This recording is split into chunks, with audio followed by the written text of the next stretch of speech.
Hello everyone, I am Aryan Jambudkar.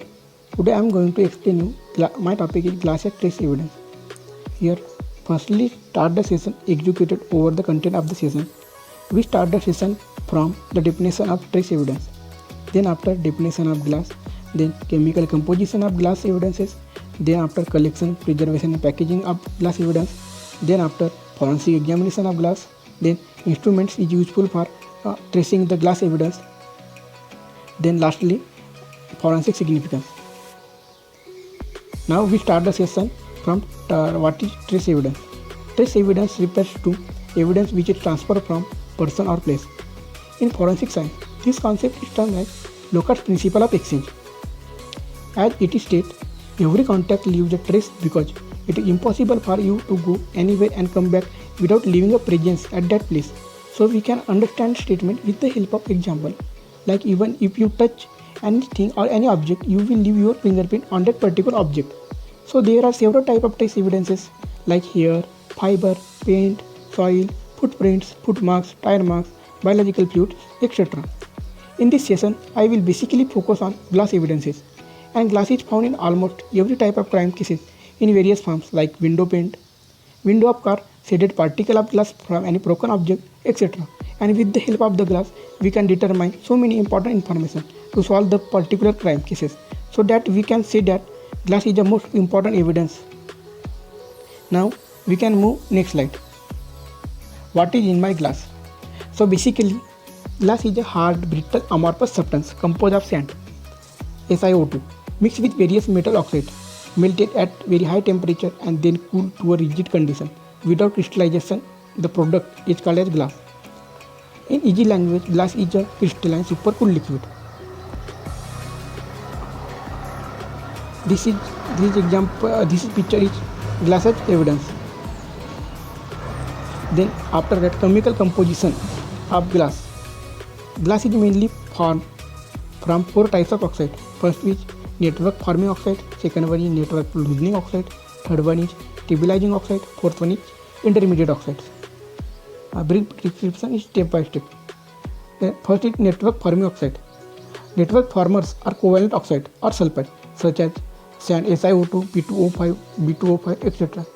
They form strongly cross-linked micromolecule chain that facilitate glass formation by quenching from a liquid or vapor phase. Second one is network loosening oxide. So there are also terms as modifiers because it modifies the quality of glass evidence as it is used to reducing melting point of glass, and these oxides are calcium oxides, magnesium oxides, lithium oxide, etc. Third one is stabilizing oxides. So there are also terms as modifiers because it is used for reducing the adaptability of glass in regards to hydrolysis, and these oxides are like calcium oxide, magnesium oxide, barium oxide. Fourth one is intermediate oxide. So these are all both, that is former as well as modifier, and this type of oxide is basically used in special type of glasses, and these oxides are lead oxide, barium oxide, titanium oxide, etc. Now we can move the next slide. Collection, preservation and packaging of glass evidences. Place small glass fragments in paper binders, then in coin envelopes, pill boxes or film cans which can be marked and completely sealed. Place large glass fragments in boxes. Separate individual pieces with cotton or tissue to prevent breakage and damage aged during shipment. Seal and mark the box containing them. Then next, this picture is forensic scientists collect the evidence from glass. Then forensic examination of glass. The first one is color. So there are different color are available of glasses in market. So we have to easily identify the color of glass evidences. Thickness. So thickness is generally measured by Vernier calibers and different glass having different thickness.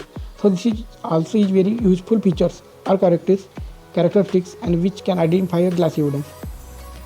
Next then is texture or design.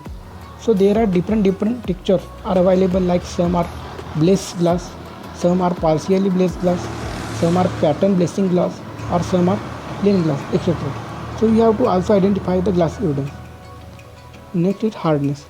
So these are different glasses having different hardness. So it also very useful features for identifying the glass evidence.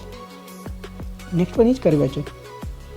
So different glasses having various curves like some concave curves or some convex curve. For example, the headlight of car having a curve. To examine the curvature of glass evidence. Next one is density. Density is the individual characteristics of features of the glass evidence, as it is examined or determined by comparing the standard and question sample, and we have to done by using density gradient test method. Next characters is refractive index. So in case of refractive index, it is also individual of glass evidence, and it is examined by comparing standard and question sample by using refractive index test method. Next one is dispersion. So in case of refractive index is similar, that case dispersion is analyzed in standard and question sample. Next one is microscopic examination. It is useful for finding out the minute particle which is present on glass evidence. Next one is next slide is instruments. Instrument is useful for tracing glass evidence. First one is UV rays, second fluorescence spectroscopy, next is emission spectrophotometer, neutron activation analysis, next is X-ray fluorescence, next is photoluminescence, next is spark source spectrophotometer, and next is scanning electron microscope with energy dispersive X-ray analyzer. So there are instruments are useful for examination for glass evidence, because with the help of this we can compare the standard or question sample easily. Then last topic is forensic significance. Some important characteristics which we determine with the help of glass evidence. First is angle of impact, second is number of projectiles, third is sequence of holes, next is type of projectiles used, next is velocity of firing, then direction of force, next is fracture due to heat. Thank you.